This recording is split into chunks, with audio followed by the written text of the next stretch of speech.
Olá pessoal, tudo bem? O assunto agora é investigação, polícia judiciária forte. Eu vou fazer para você duas perguntinhas. Primeiro, a quem interessa uma polícia desmantelada?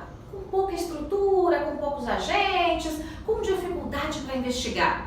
Eu vou dizer para você para quem interessa. Interessa para bandido, especialmente aqueles que têm poder, aqueles que têm a caneta, aqueles que têm mandato, quem sabe alguns até que têm toga. A quem interessa uma polícia forte, independente, autônoma. Interessa a população de bem que quer ver bandido na cadeia. Pois bem, hoje eu vou conversar um pouquinho sobre as pautas da Polícia Judiciária. E aqui eu tenho um representante da DPESP, que é a associação que representa aqui os delegados do Estado, e da DPF, que é a Associação dos Delegados da Polícia Federal. A Tânia Prado já é uma antiga conhecida de vocês. E aqui o Gustavo Mesquita, os dois vão conversar comigo, um sobre as questões envolvendo Polícia Civil e outros sobre a Polícia Federal, que no final das contas é tudo Polícia Judiciária, né? Uma tem a competência de investigar no Estado, a outra a competência de investigar crimes federais.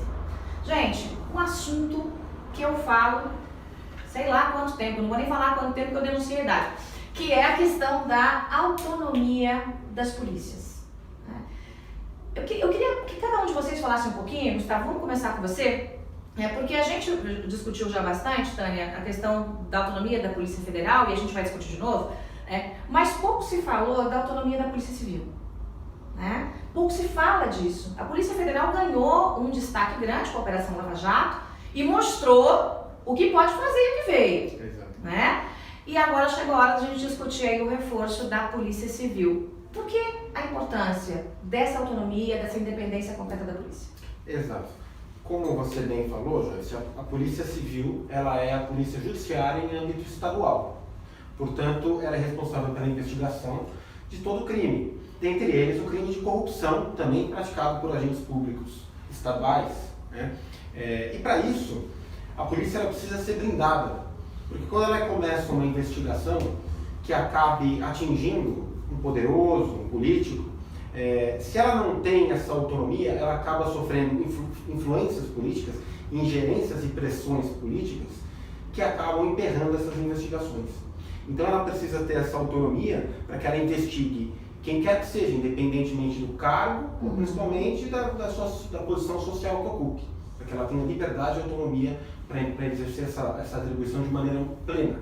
Até porque, para as pessoas entenderem, as polícias, né, elas estão subordinadas pela lei, né, a um chefe, né? Quando a gente fala, por exemplo, da Polícia Federal, você tem um delegado geral e você tem, acima desse delegado geral, um ministro. Exato. E acima desse ministro, um presidente ou uma presidente. No caso da Polícia Civil, é o secretário, tem o DG também, aí tem o secretário e tem o governador. Perfeito. Então, quando você está subordinado a agentes que você pode ter dificuldade para investigar, aí a coisa fica complicada. Para as pessoas entenderem, né? Para que se evite aquela situação em que muitas vezes o delegado começa uma investigação e quando ele esbarra no poderoso, aquele delegado é transferido ou retira-se a capacidade de trabalho dele, os funcionários, a equipe dele, e vai sufocando a investigação até que ela mingua. Aqui em São Paulo, não à toa, a gente assiste frequentemente denúncias contra membros do Poder Executivo Estadual, contra o governador, contra pessoas ligadas ao antigo governador Geraldo Alckmin e a ele próprio, mas essas denúncias não vão para frente justamente porque sufocou-se essa polícia investigativa estadual, sufocou-se a capacidade de operacionalizar e realizar essas investigações. Não, é um inferno esse tipo de coisa. Eu vou dar um exemplo, a Tânia vai falar já um pouquinho sobre esse assunto. A gente viu agora recentemente o caso no Paraná. Foi governador, né, candidato agora ao Senado, Beto Richa, PSDB, foi para a cana. Ele, mulher, secretário, escambau. Essa denúncia, eu fiz há 5 anos. Eu só dá uma pesquisadinha na internet aí. Blogueira, na época eu tinha blog, né? Eu era diretora lá de um veículo. Blogueira derruba governador. Né? Fui lá e fiz a denúncia e tal, não sei o quê. A coisa não andou.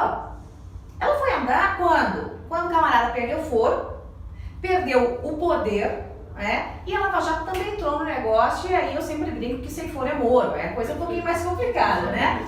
Tânia, a gente fala, e já fizemos até eventos Brasil afora falando da autonomia da Polícia Federal, pelo amor de Deus, e, né, eu já fiz discurso sobre isso, já fiz vídeo, já defendi, já me descabelei, já expliquei para as pessoas. Essa luta ainda é uma luta que nós não temos os resultados que a gente precisa. Para isso, a gente tem que mexer lá em Brasília, que é uma das minhas bandeiras, inclusive, e que eu vou levar para lá e vou brigar por isso. Mas eu quero que você explique para o nosso cidadão aqui a importância disso. Porque não é só um discurso, não se trata de brigar por um naquinho de poder a mais, gente. É uma coisa muito maior do que qualquer disputa de poder. É realmente você ter autonomia para investigar qualquer um. Exatamente. Obrigada pela oportunidade, Joyce. Então, esse tema está bem popularizado. Acho que as pessoas tomaram uma consciência maior da necessidade de autonomia para a Polícia Federal. Mas veja quanto tempo. Desde 2009 tramita lá na Câmara dos Deputados a PEC 412 e agora está lá na CCJ, que é o filtro das PECs, né? A primeira etapa das PECs. Então, a gente vai passar tanta PEC aí de assunto, né, desculpa dizer, mais bobo, e esse assunto é considerado polêmico, eles resistem. O deputado João Campos colocou o relatório na mesa, favorável, e eles sempre arrumam um motivo para adiar essa sessão, para votar. Eles não levam adiante a PEC. E aí, porque não interessa para um grupo bem seleto ali dentro, né? Quer dizer, é botar, eu até brinquei com vocês, a raposa do bem para cuidar do galinheiro do mal. Eles não querem saber, eles não querem ser investigados, não. Quem pode ter problema com a polícia e com a justiça? Pois é, a gente percebeu bem isso, que aqueles que estavam resistindo são os que têm problemas muito sérios com a polícia. E aí o que acontece? Muitas vezes no discurso, né, políticos falam assim, não, eu dei autonomia para a Polícia Federal. Aí pera um pouquinho, que autonomia que essa pessoa deu? A gente tem uma lei que diz que realmente na investigação ninguém pode se intrometer e tal, mas e aquilo que está orbitando ali ao redor, na parte administrativa, a mudança de um diretor-geral, a nomeação de um superintendente, até outro dia a gente viu um troca-troca lá de funções de confiança dentro da Polícia Federal, justamente porque lá fora eles podem determinar isso. Agora, se alguém, por exemplo, um diretor idôneo, ele fala, eu quero nomear tal pessoa como superintendente, o ministro da Casa Civil, ele pode dizer, não, esse nome eu não quero.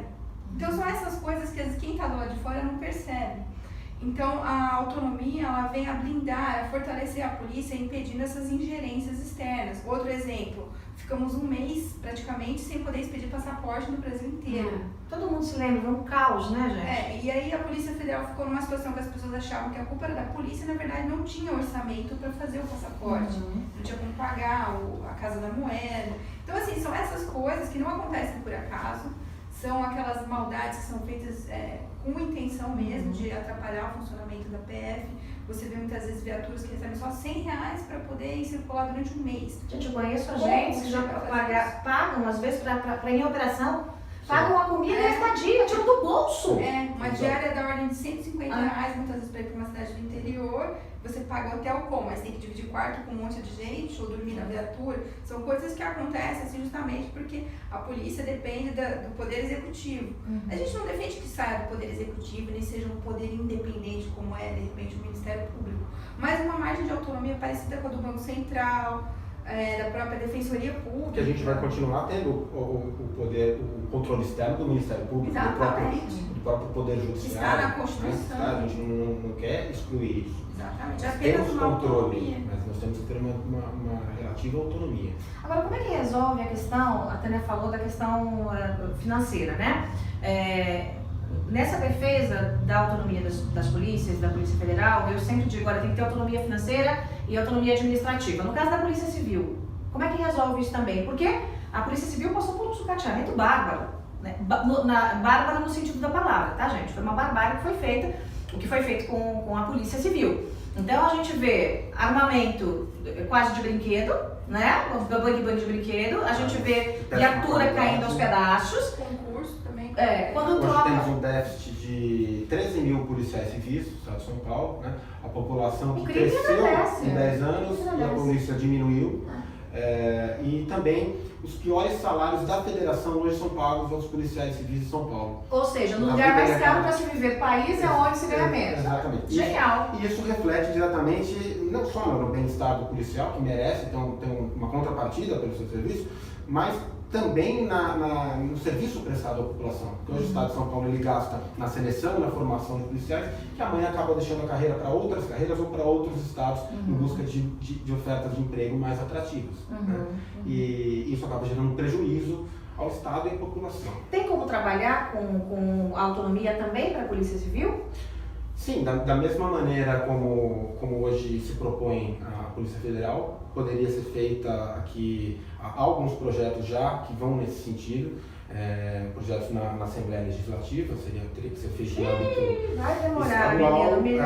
mas a gente sabe talvez que... melhor pensar em alguma coisa nacional, Exatamente. O grande... vir lá de cima para todos os estados. Exatamente, eu acho que o grande problema da questão da autonomia das polícias hoje, e é legal esclarecer isso para a população, é que ao mesmo tempo que a Polícia Federal ela demonstrou com o exemplo dela o enorme serviço que ela deve fazer, que ela pode fazer pela população, né? em termos de combate à corrupção, e com isso ela trouxe a população para o seu lado, ela trouxe a parte da boa imprensa também para o seu lado, mas ao mesmo tempo ela deu uma lição para os maus políticos, que não vale a pena, não é bom negócio investir nessa polícia judiciária.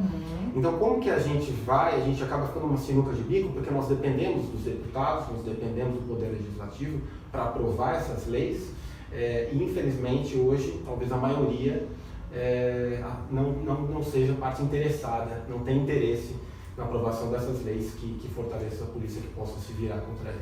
Eu acho engraçado que no Brasil tem dinheiro para tudo, né? Tem dinheiro para projeto burro, tem dinheiro para coisa que só causa prejuízo para a população, tem dinheiro para pagar mordomia de político. Publicidade. Não é para publicidade, é a Globo que eu digo. Tem dinheiro para acabar nunca mais, tem dinheiro para helicóptero, o governador fica zum de helicóptero para cima e para baixo.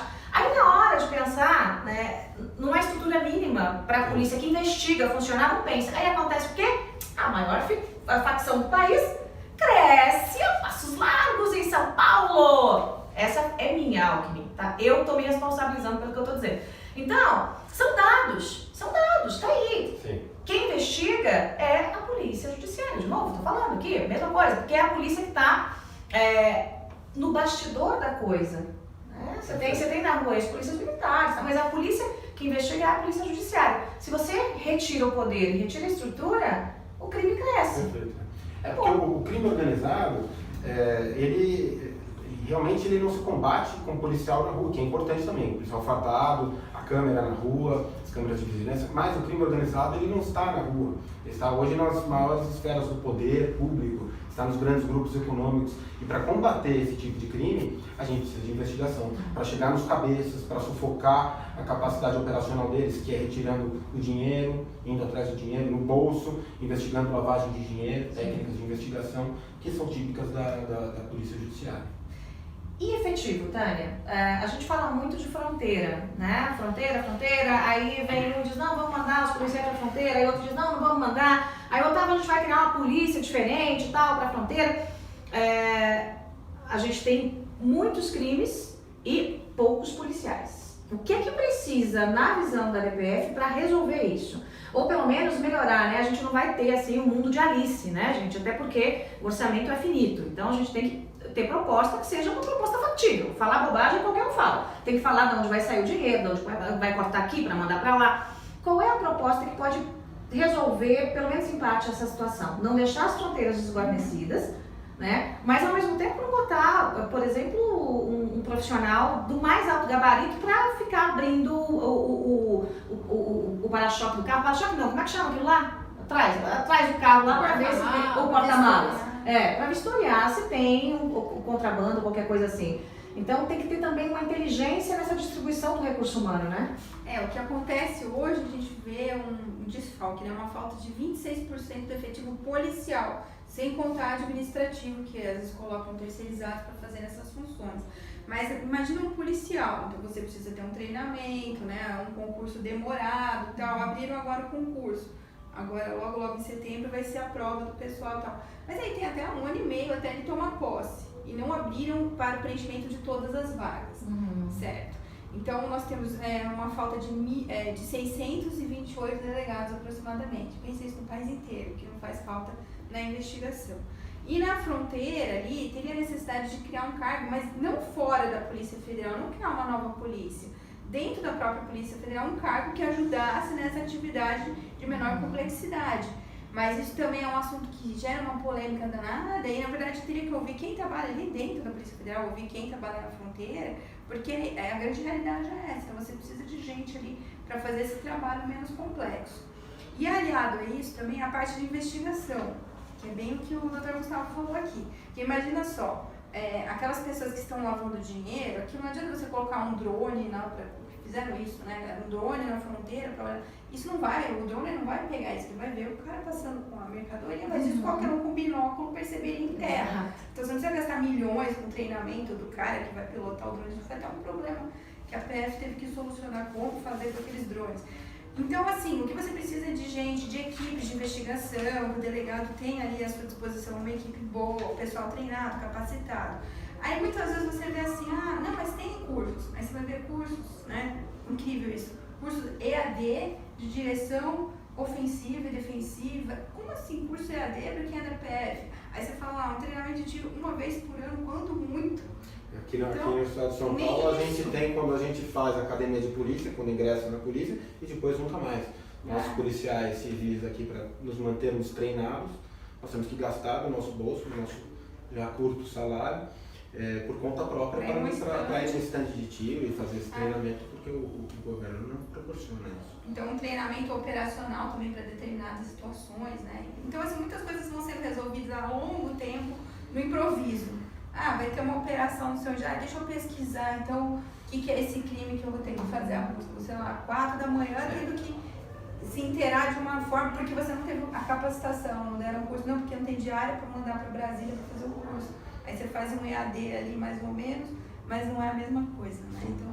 Eu acho que a questão da prerrogativas, da autonomia, um dos vieses que nós já comentamos é essa questão da polícia ter mais liberdade, independência para investigar.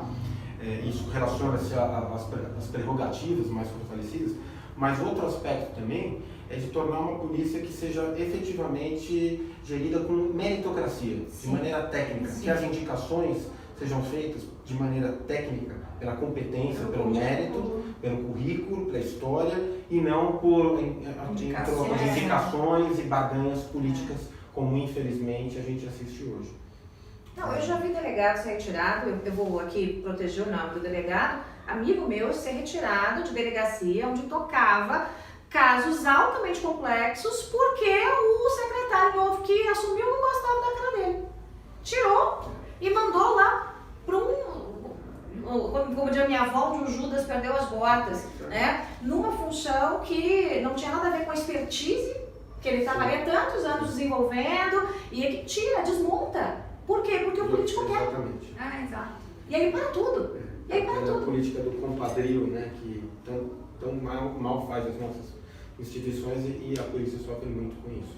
É verdade que aqui em São Paulo tem só uma delegacia que atua na investigação envolvendo agentes públicos, envolvendo aqueles que têm o poder, a caneta? É verdade. Infelizmente, hoje, aqui no município de São Paulo, há um decreto do então governador José Serra, que ele determina que todos os crimes praticados por agentes públicos no município de São Paulo, ou seja, aqueles praticados por todo o executivo estadual e também pelo legislativo, que ficam no município de São Paulo, eles só podem ser investigados por uma única delegacia de um único departamento da Polícia Civil.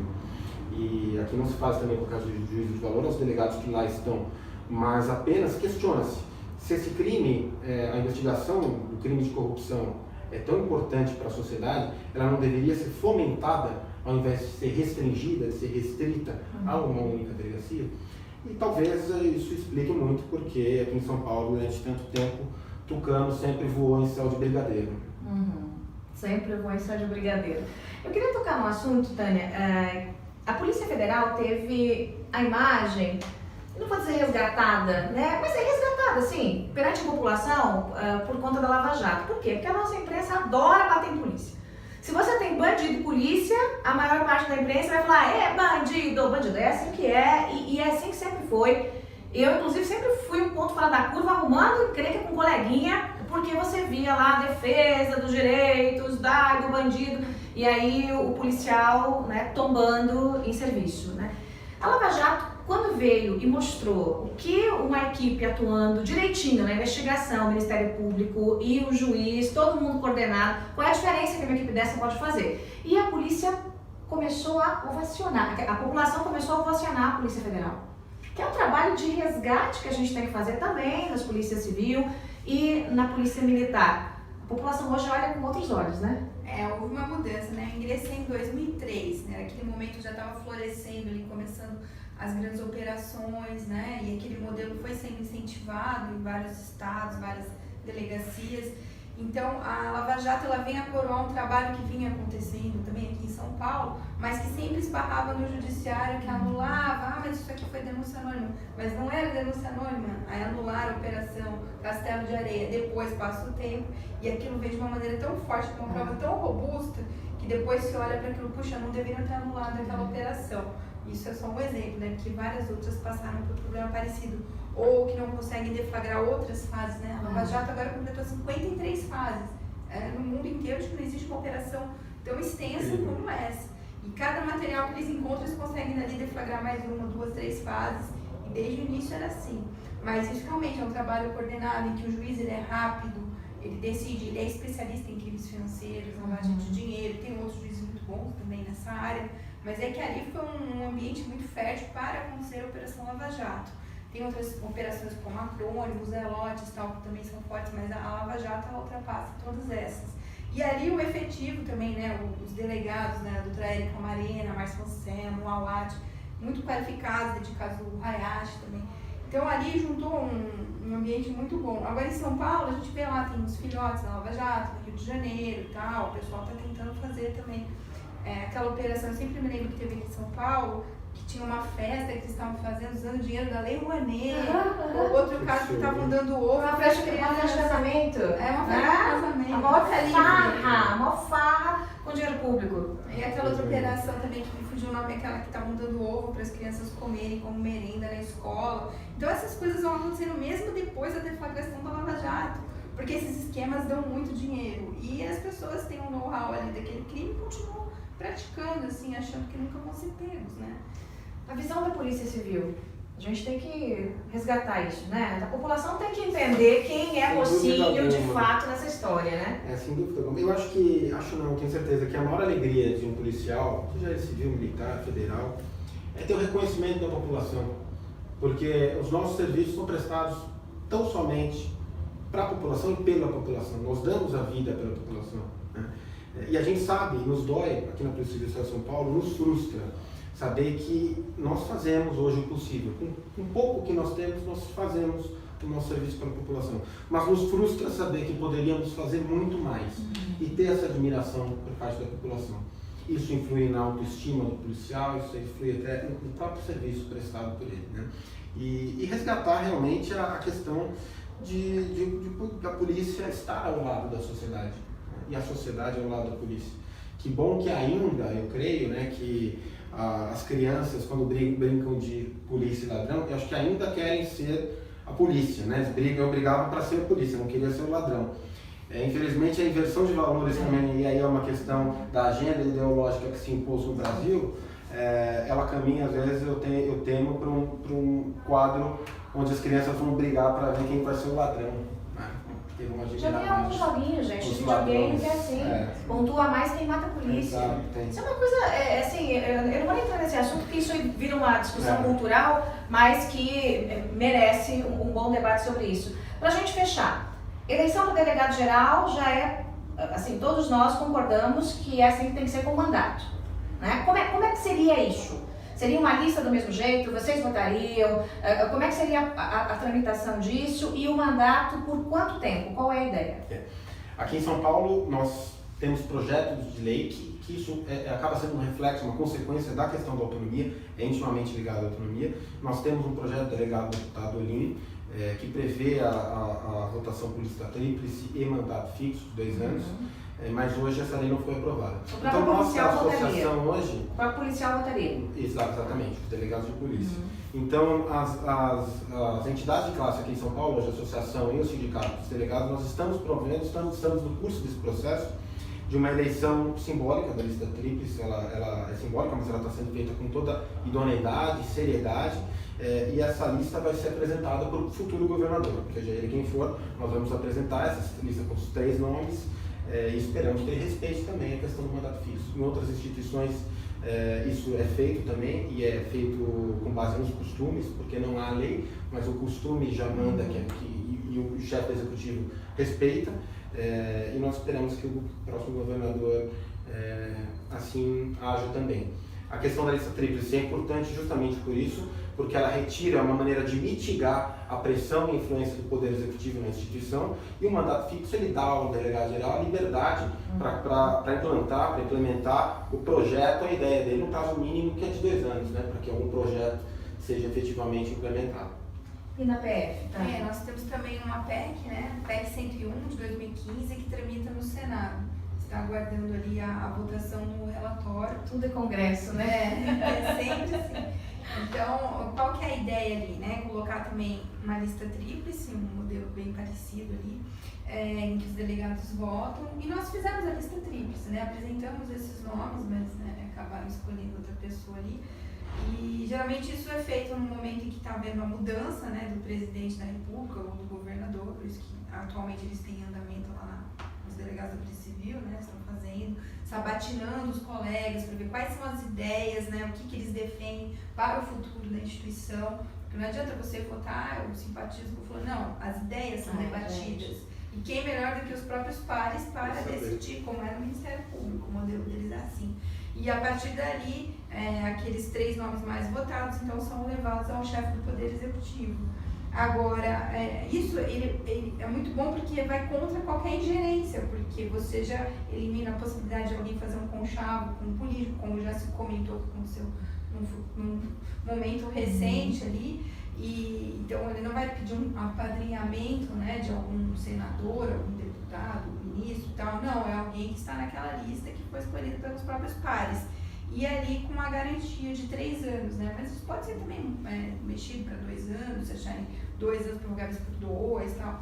A PEC está ali sujeita a mudanças na redação. Mas o importante é que o diretor tenha, o delegado-geral, no caso da Polícia Civil, tenha a tranquilidade, né? Que ele não fique ali sempre com receio de ser exonerado daquela função de confiança para ser colocado alguém que faça o que o governante deseja. É isso que tem que fazer para blindar a instituição. Bom, contem comigo para essa pauta e também para uma outra, que aí já é uma ideia aqui que eu defendo há algum tempo, que é mandato para ministro do Supremo. O assunto aqui não tem a ver com os delegados, mas tem, não tem, mas tem, né? Mas mandato para ministro do Supremo, a gente não pode ter ministro entrando lá, gente, quase semi-analfabeto, com 30 e tantos anos, e saindo aos 70 e tantos, rasgando a Constituição quase que toda a sessão. Já brincadeira de mau gosto. Então tem que ter mandato e com chance de demissão. Acho que para ministro do Supremo dá para ter um mandato um pouquinho mais esticado, mas no máximo 8 anos. Depois disso, tchau, vai embora. Rasgou a Constituição, demissão sumária, acabou. A gente tem que botar ordem no Brasil. Senão a coisa não vai andar, né? Contem comigo para isso. Polícia judiciária forte é sociedade organizada mais forte e crime organizado mais fraco. Vocês entenderam? Então a gente precisa de vocês, todos vocês que estão aqui lutando pelo Brasil já há bastante tempo, vocês que ainda vão começar a lutar pelo Brasil, se vocês não se engajarem, não ficar do lado do mocinho e contra o bandido, minha gente, o bandido sempre vai vencer. Isso aí. Obrigada, Mesquita, obrigada, Tânia. Vamos que vamos. Muito obrigado pela oportunidade, pelo bate-papo fantástico. Vamos mudar esse Brasil. Opa, obrigada pela Conte conosco. Tchau, gente.